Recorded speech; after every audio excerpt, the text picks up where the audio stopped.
The house. I drove past High Brazil hundreds of times as a child, with its disappearing and reappearing stone eagle statue on the plinth on the wall outside.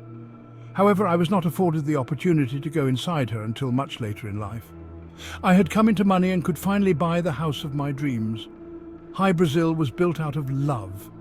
The story that most people in the town know as truth, but in reality probably has a bit of legend thrown in, is that a Welsh lawyer who owned a smaller cottage at the site visited Italy for a holiday in 1912 and fell in love with an Italian countess.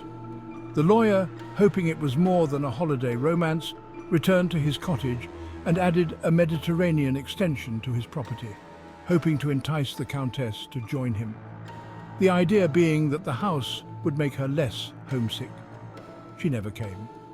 From its inception, it was an unlucky and unfortunate property. Families were known to break up shortly after moving into her, and she was always in need of repair. Even with that in mind, I had always wanted it. And now, finally, I had my chance. When I bought it, it was empty and derelict.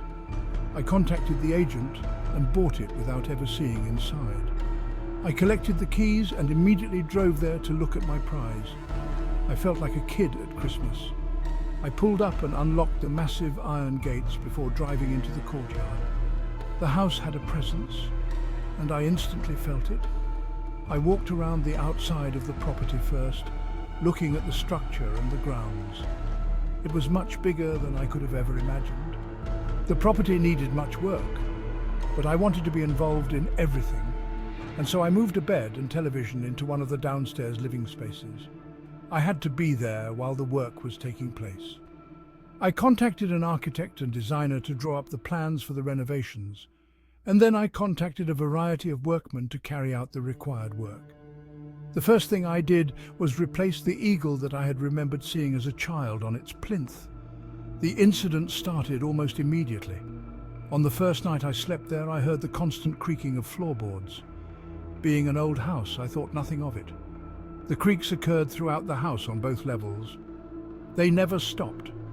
It took a few weeks before any work could begin, but the architects, planners and workmen were constantly coming and going. None of them heard anything. Within a month, the creaks were now accompanied by doors slamming and knocking noises. Despite constant investigation, I was never able to locate the knocks or a breeze that would close doors. I reached a stage that before settling in for bed every night, I would walk around the whole house to make sure all the doors were closed. The slamming continued. I was never one to be startled or easily spooked, but after 2 months, I realized something was not quite right. I had moved my bed and television so that I was now always facing the door, and I began closing the door to sleep, something I had never done previously. Once the work had begun, the builders began complaining about tools being moved or lost. I pleaded ignorance every time. I'd spent too much money on buying and renovating my dream property. I was not going to be scared away by a few odd occurrences. I was sure that once all the work was done, all the repairs were made, and all the furniture was in, that things would settle down.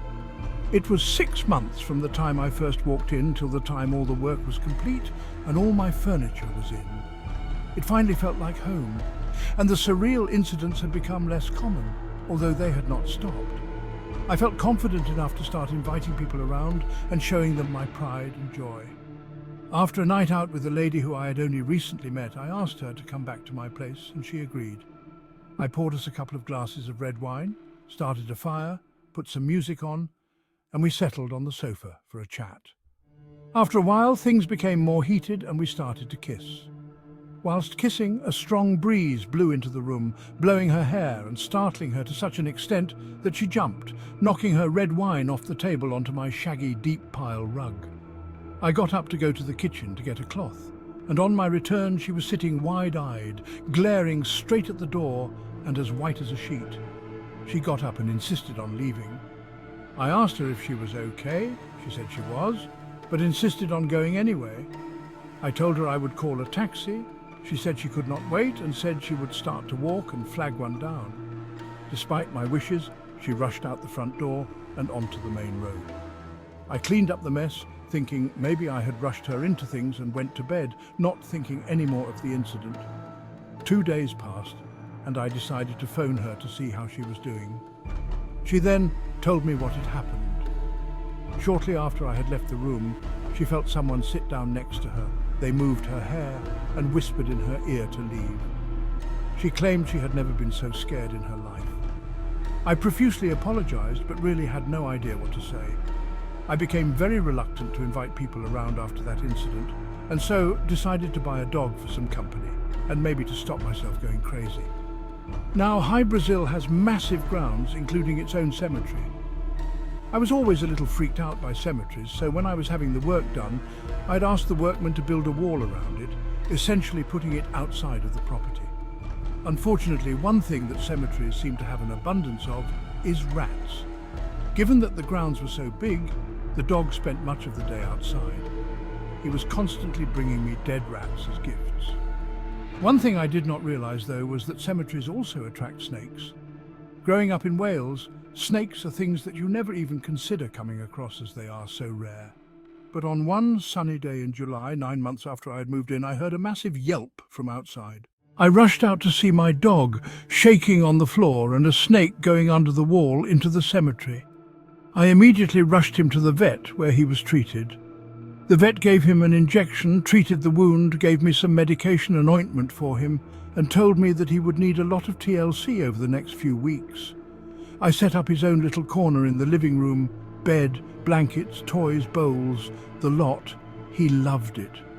The dog and I spent 3 relaxing, undisturbed days with this setup. Then something happened that changed me forever. The dog and I were bewitched up on the sofa. I wanted a drink, so I got up to make myself a coffee. I had been gone less than 5 minutes when I heard a bark, a yelp, and a commotion. I rushed back into the living room to see that all the furniture had been moved around. The sofa that had taken 2 people to move was now on the other side of the room. The coffee table had flipped over, and the TV had been pulled off the wall and smashed on the floor. I found my dog behind the sofa, shaking and with his hair standing on end. There was no way I was staying there that night. I grabbed my dog, jumped in the car and drove to a friend's house. I explained everything that had happened and asked if we could stay there for the night. They agreed. I returned the next day, but things had changed. I no longer felt the same way about the house anymore. As I was putting all the furniture back in place, I began thinking of what to do with the house. Should I sell it, or should I call in a priest? Something I would never have even thought of previously, but this could not go on. I decided to Google hauntings online and see any possible solutions. I came across the contact information of a woman who called herself a spiritual cleanser. I contacted her and told her my story.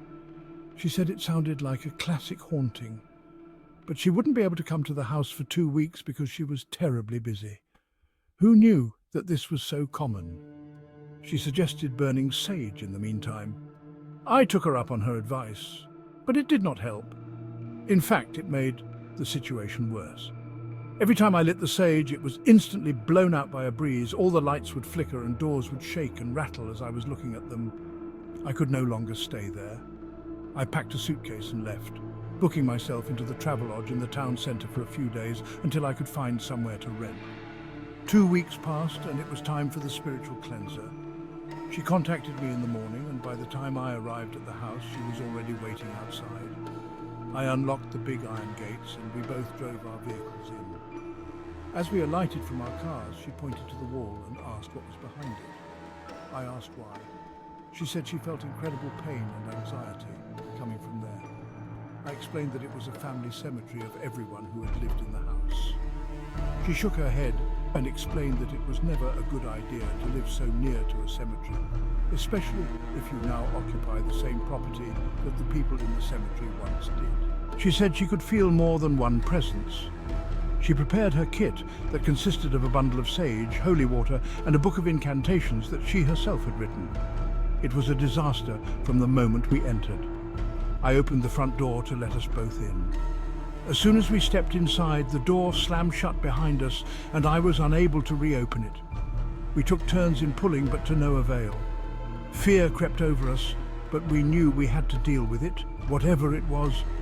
We proceeded to walk down the hallway into the heart of the house, and she lit her sage. A huge draught instantly blew through the whole house, extinguishing the flame, rattling the doors and windows, and chilling us to our core. She then began to read from her book, whispering at first, but slowly building to a shout. Her incantations were met with a guttural shriek of "Leave!" I'd never heard the voice before. The response only made the cleanser more agitated, and she began to rant, flicking holy water all over the walls and floor and shaking her smouldering sage bunch. "Leave now!" echoed through the rooms. She continued with her recitations. All the doors and windows now began to aggressively rattle as the presence repeated its command to leave. At this point, I was frozen to the spot, staring at the floor, hoping it would swallow me up, unable to comprehend what was actually happening. I just wanted all of this to end. She continued still, and she was scratched down the side of her face by something unseen. She continued with her incantations, even as her blood began to soak into her top. Suddenly she stopped. I could see her being choked, but there was nothing there. I could clearly see her throat being compressed and her struggling to fight it. Panicking, I shouted, "All right, we will leave, just let her go." The presence threw the cleanser across the hall into the wall. The rattling stopped, and the front door opened. I went to collect her, helping her up from the floor, her top now covered in blood and tears. We both exited into the courtyard where we regathered our thoughts. She tells me that she had done dozens of cleansings but had never been physically attacked before. Her advice: get out. I never set foot in High Brazil ever again after that. I hired a team of specialist removers to go pack up and collect my belongings before putting her back up for sale again. They never reported anything strange. I guess the house was just happy that I was leaving. I found a place further down the valley to rent for a few years before I moved on. I still drive past High Brazil occasionally. It is deserted again.